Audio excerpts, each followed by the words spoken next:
It's no secret that there aren't very many Volkswagen engines that I like.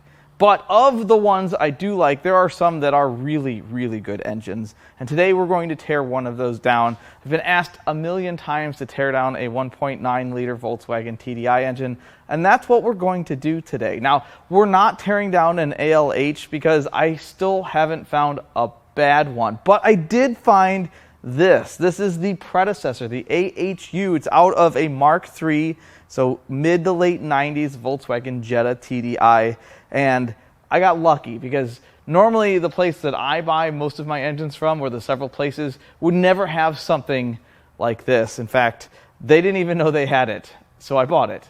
If you ask the internet, the 1.9 liter TDI is awesome, and it is awesome. I really like these engines. They're simple, they're easy to service, they're super reliable. I've seen so many of these engines north of 350 or 400,000 miles. In fact, I've seen one of these driving deliveries, a courier with over 600,000 miles on it with regular maintenance. These engines will last the distance.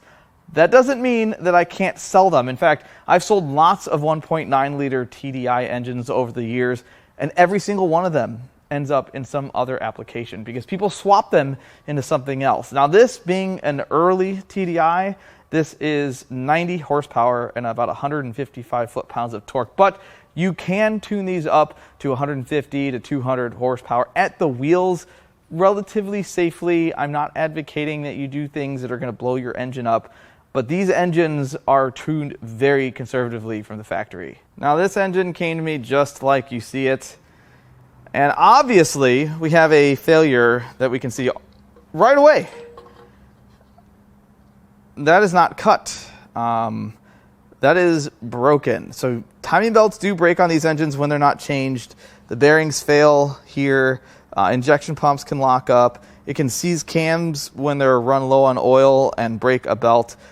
I can tell you that when I took the clutch and flywheel off this did come out of a manual, that the crank did move back and forth when I was using the impact gun. So that tells me that the crank is not locked up, but something caused that belt to break, and it was probably just age. It also looks like this was literally ripped out of a car. There's lots of cut wires. Hoses are cut. Like they pretty much took a Sawzall and cut all the way around it, which is fine because if I were complaining, this engine wouldn't be here. Another awesome thing about this particular core, I don't get any requests for parts off of these except for the injection pump, and look what it still has. The injection pump. And the reason I knew right away that this was not an ALH engine, the ALH engines have a bolt-on gear for the injection pump, where the AHU engines just have the single nut in the center, as well as the turbocharger.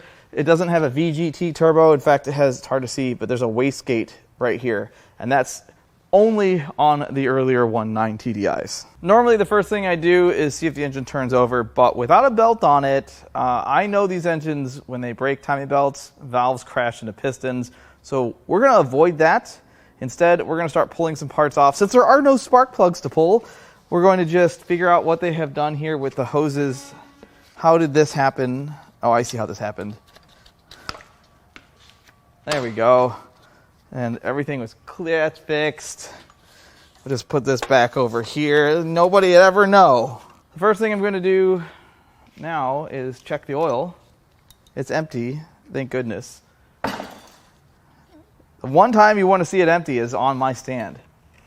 And now we're going to start disconnecting stuff so we can remove the injection pump. We'll start with the injection lines.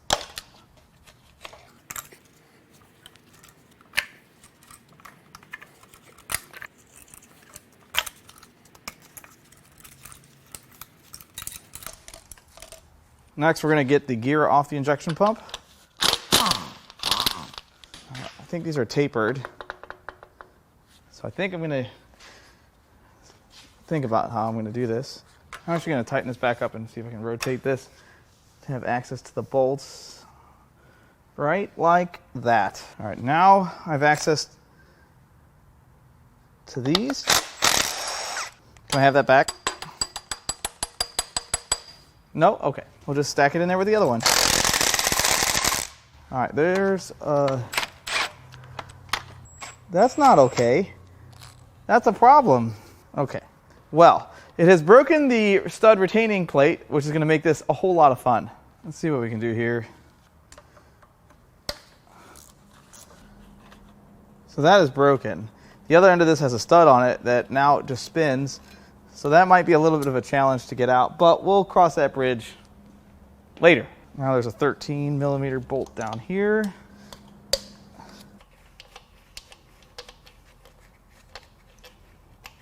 Is this one spinning too? There we are. Since that's broken, what I'm going to do is I'm going to put some force on the back side of the stud, and then I'm going to hit it with the impact, and we're going to just hope, really hope that I can get this out. It's a locking nut, so it's going to be fun. Fine. Fine is the word. Fine, not fun. This is not working well. I've pulled probably a few hundred of these in different situations, and I've never had this happen. Ah, yes. Great success. Before we get too crazy, we must remove this. Now we'll get this off. Now we're just going to give this a little nudge, just a little nudgy nudge. Nothing too crazy.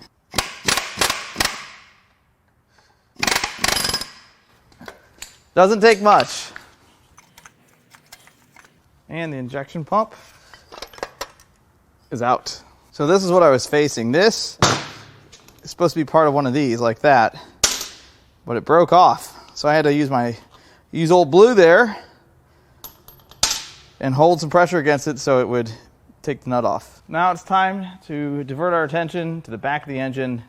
We're going to remove the inlet manifold. Oh, this will be fine.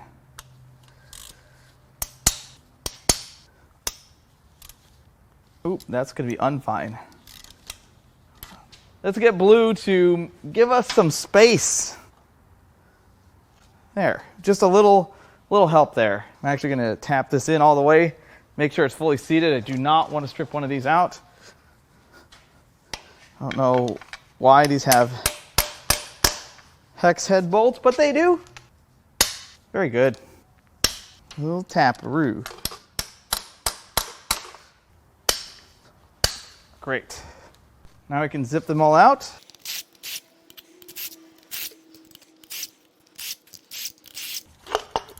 And just like that,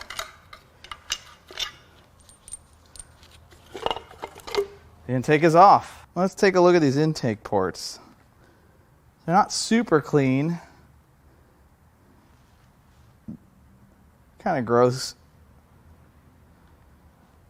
It's interesting how the carbon is in here. I don't see anything major wrong here, but it's really hard to tell. I don't see anything totally smashed. Let's start unbolting stuff with this turbo. Oil feed for the turbo. Looks like it's held in right here. Need old blue to straighten some stuff out here. Maybe not. This is the oil supply for the turbo. I'll get that unbolted right here. Blue, I need you. I don't know why it's fighting me so much. Why you do this? But why is this? The line is loose. What has happened? Why is this doing this? This is new.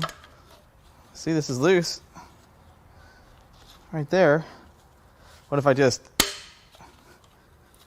Oh, that did it. It's still... What the... Well, you just... Thanks. All right, now we'll unbolt the oil return. These are only oil cooled or oil lubricated. There's no coolant to these things. Now it's time to start unbolting the turbo from the head. Now I think you're supposed to take the turbo off the manifold, but I don't like to do things I'm supposed to do. So we're just going to unbolt it from the head and see what happens. Of course, you want to save the hardest ones for last. Don't ever do that.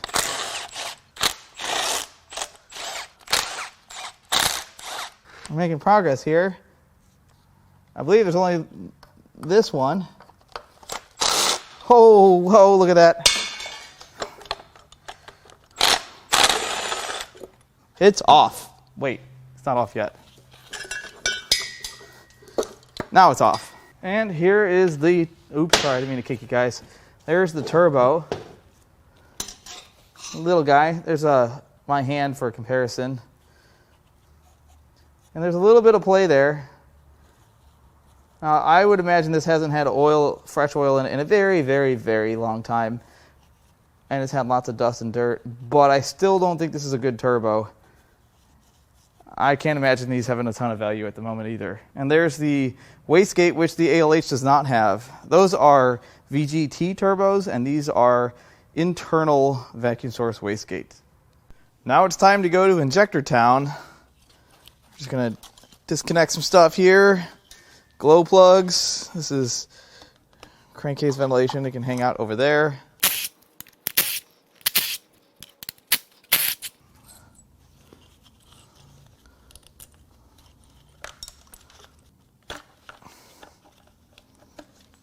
Now we got to break these loose a little bit. So they're nice and easy. To get these out, I think I can use the lines, a little bit of upward force while twisting them back and forth, and they should come out.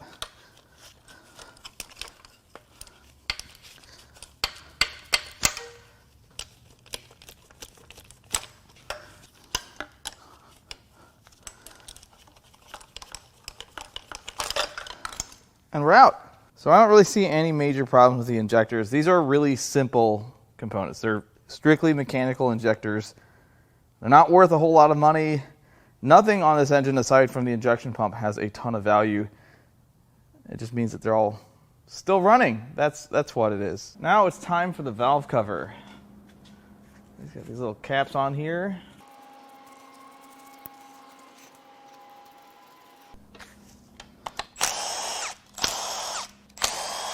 Will this lift off, or do I need blue? I need blue.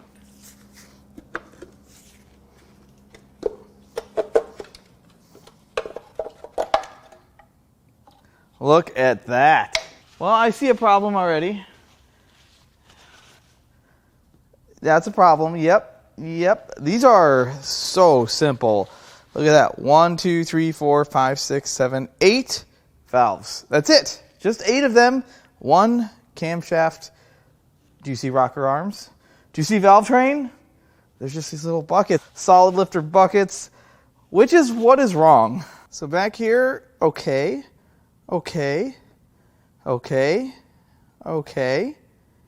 and problem. It looks like it kicked one of those buckets apart. That is very, very much jammed in here. Can I get that out? Is it dangerous? Should I keep putting my finger in here? No. I can kind of move it. So something happened here, likely when valves made contact with things they shouldn't. This is an interference engine, which means that when the timing belt breaks, the valves interfere with combustion. It's a joke, guys. It is an interference engine, though. The next thing we're going to do, remove the cam gear. I think this slides off without any work. No work at all. None required. No, I think there's a puller for that. Next, we're going to lightly thread the bolt back in just in case it goes flying. This should work. Now it's just as easy as pulling this off. These are just tapered on here. Now we're going to work on getting this rear timing cover off.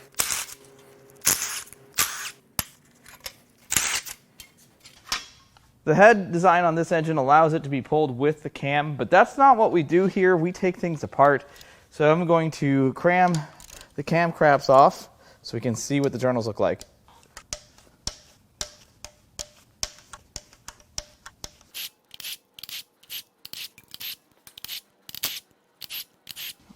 Let's give some taps. All right, now it's time to pull the cam caps. Camshaft seal.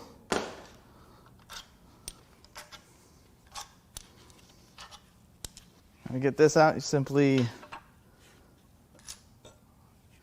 pull it out. Well, let's take a look here. We're going to start at the back. I know. Everything looks pretty good. Everything really looks pretty good, and then it looks pretty bad here because that is bent and broken, and that is smashed at an angle. That there's some debris in here. I think that's, yeah, that's all bad. I don't know what this is right here. Probably a piece of unnecessary plastic, but the bucket appears to be jammed down in there. And I bet you that valve, I bet you this cylinder has issues. The rest of them, probably okay. Let's take a look at this camshaft. Definitely tell this got beat up a little bit. Is it ruined? What do you guys think? You think this is still a usable component? I think these things are pretty cheap. So I don't know if that would merit reuse or not. The caps look good. Doesn't look like it had any oiling issues in the top of the engine. And now it's time for a little housekeeping. We need to clean some stuff off this corner of the engine so we can pull the cylinder head.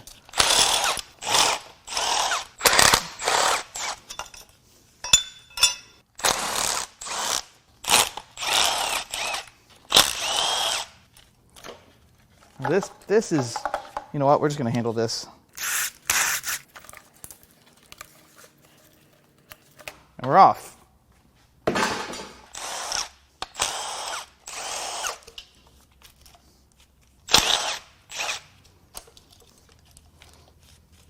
Looks like I got to unbolt the wires from that, or I just unbolt the housing.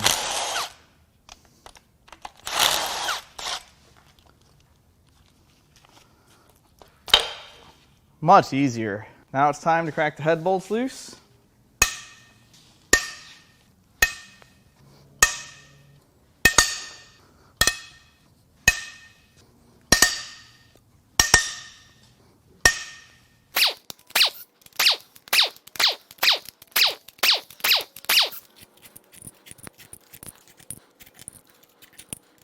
Now we can lift the head. Let's see here. Yes. It's bad. Head gasket. Wow, that's really on there. That head gasket is the thickest, most stout head gasket of any of the engines I've ever pulled down on this channel. That's excellent.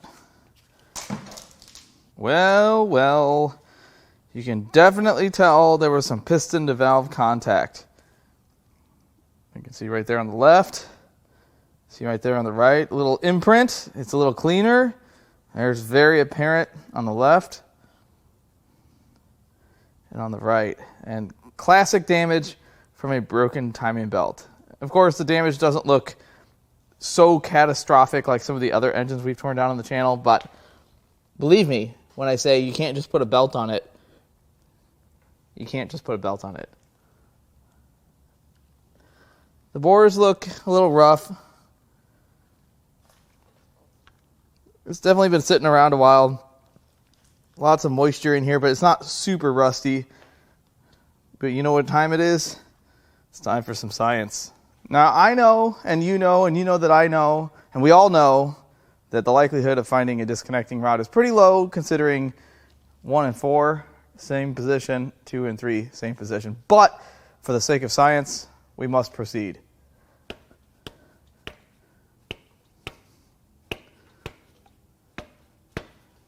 As we figured. And here's the cylinder head. You can definitely see an outline of the combustion chamber on the valves. That's bad.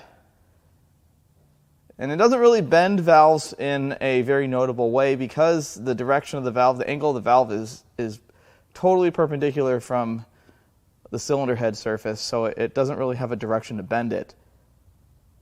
But it still creates damage. Now that we've beheaded this engine, it's time to start on the front of it. We'll get some of this bracketry off. I'm just going to crack these loose nice and easy. See look how nice that is. Water pump. Don't do that. What about this one? Perfect. Maybe this will do it. I'm surprised. That's violent. Let's get the big impact. Much better.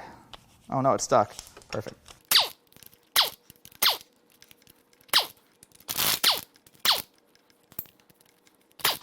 Nope. That's not so good. If that doesn't do it, it should have. Now it looks like we can just... Perfect. Now we'll start on this bracket.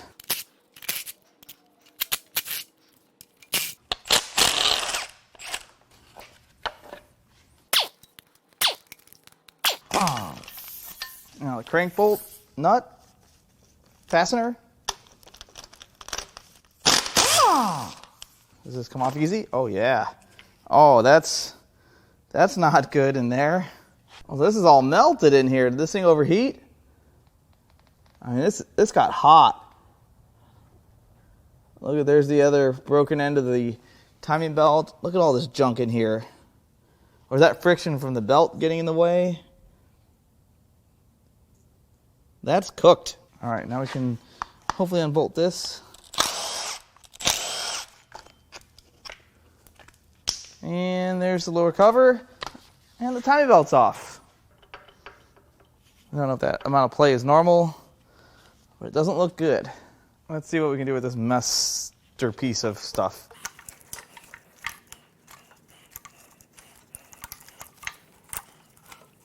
Is that just a ground? I think that's just a ground.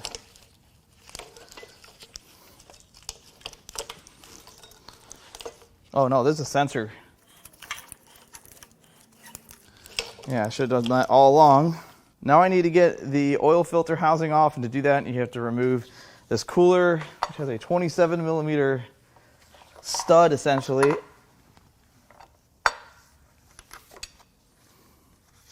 It's actually a nut.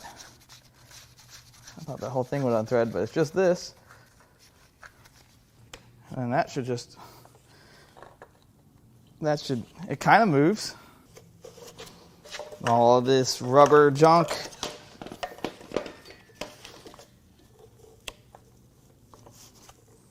Well, I think at this point I should be able to get it out. I can get on the 3 6mm Allen bolts. These crack loose first.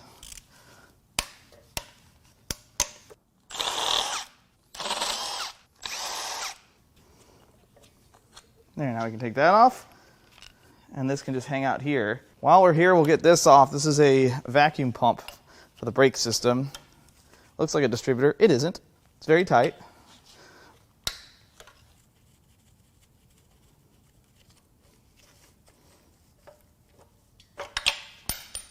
This also drives, looks like the oil pump. I believe that's the case. I don't know that I've ever had a 1.9 TDI torn down this far. I'm not sure if this comes out this way, but we're going to try it. Let's give it a shot. Oh yeah. Look at that shaft. That's a weapon. So this drives the vacuum pump, which drives the oil pump. Now we can get the water pump off. Now it's time to remove the water pump. I think I got them all. Uh-oh. That water pump's locked up. All right, let's free it up here. Look at that. Brass impeller. Talk about made for longevity. Too bad the bearings are totally, they are pooched. This thing's junk. It's a shame about that brass, so I could recycle that. Junk water pumps, junk engine, a match made in Germany. While we're here, let's get this water pump housing. Is that it? I think that's it. Oh yeah, that's it. Well, it's clear that it had some regular old tap water. Look at that rust in there. And we got some more cleanup to do. Whoa now.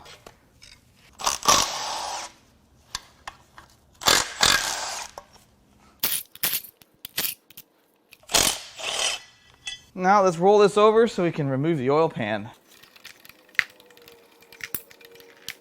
Well, there's some ploppy stuff coming out, but nothing solid. Let's remove this oil pan.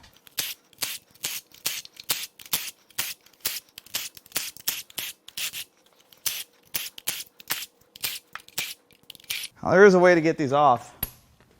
You just works like a charm. Well, there appears to be some ick in here. I don't know what this is, but it looks hot.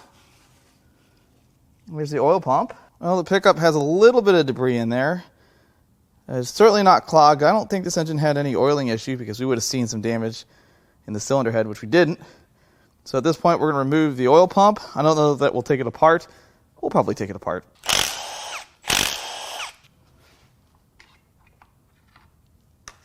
And there's our oil pump. Now we can zip this oil pump apart. Well, that didn't take any effort.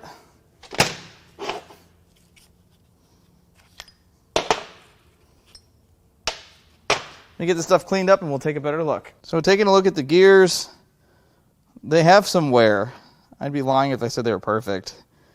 I bet this is a higher mileage engine, but most of them are. These things are usually 250, 300 plus by the time they've made it this far. I don't really see a ton of damage, just a little bit of wear. The way the position of the crankshaft is now, I should be able to get all of the rod cap bolts out without having to turn the crank. Not that we couldn't turn the crank.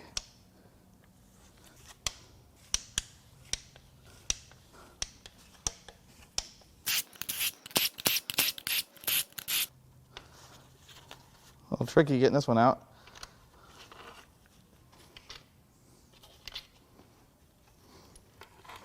We're going to rotate this just a little bit so I can get the rods and pistons out. Just like yonder. I think I will have to rotate the crank.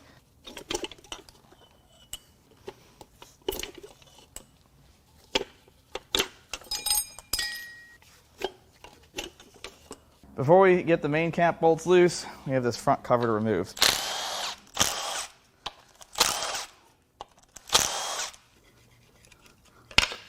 Oh guys, I screwed the pooch. This part of my engine stand is in the way of this rear main plate, and I need to remove that. So what I'm going to do is remove that bolt and this. Hopefully the engine sags far enough where I can get that out, get the crank out. Well, I got some more space. Let's see here.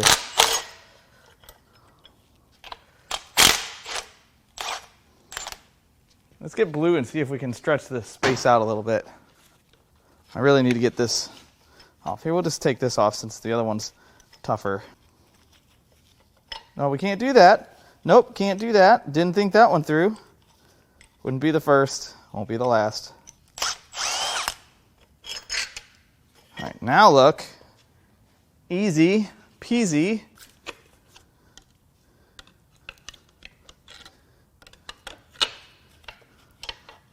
Well, I screwed up twice, but I think I can get the crank out like this.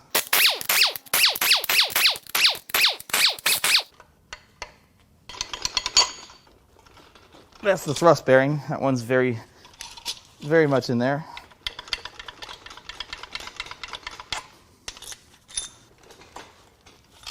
That one is very much in there too. But we have blue, and blue can help us out in this situation. At least I thought blue could. Well, that works. Or it's doing something. All right, now we're down to just the thrust. I think what I'm going to try to do is I'm going to give a little bit of a tap to the crankshaft. Try to jog that loose just a little. Still doesn't want to. It's coming out.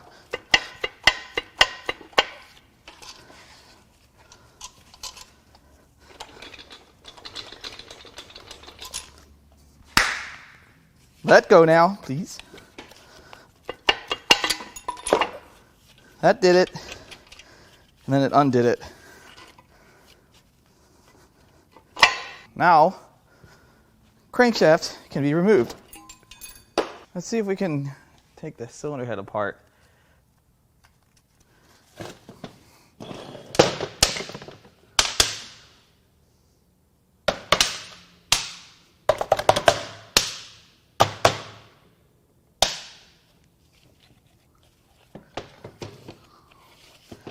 Look at that, they're all lined up perfectly. I'll move them over here.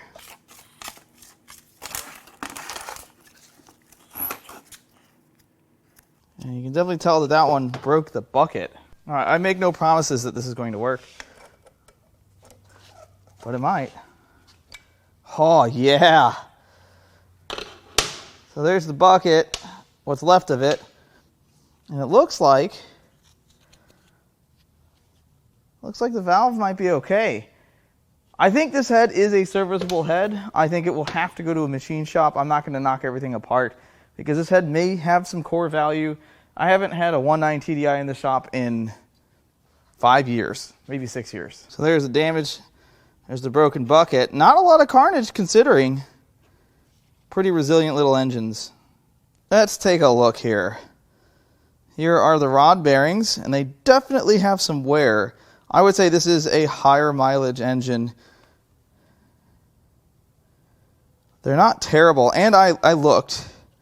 I laid eyes, and let's see, is this the right one here?